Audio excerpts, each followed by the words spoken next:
Кешкі асқа арнап тауықтың аяқтарынан чупа-чупс дайындадым. Дәмі өте ерекше, сіздерде жасап көріңіздер. Ең алдымен керегі дәмдеуіштер: майонез, толығырақ тоқталсам, бал, кептірілген сарымсақ, тауыққа арналған дәмдеуіштер: паприка, майонез, тұз.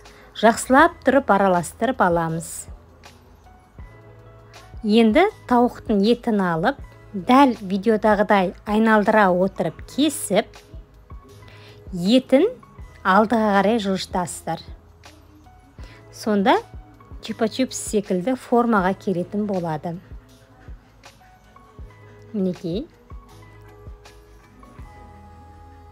Одан соң нажақ басын сүйектен алып тастаймыз.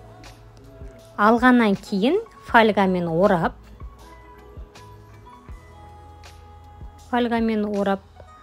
жаңаға дайындаған соусымызды барлық жеріне тигізіп жағып аласыздар. Дәмі өте ерекше. 200 градуста 35 минутта пісіріп аламыз. Мінекей дайын болды. Ыстық тамаққа қасына гарнирмен бірге ұсынсаңыз, нұр үстіне нұр болады.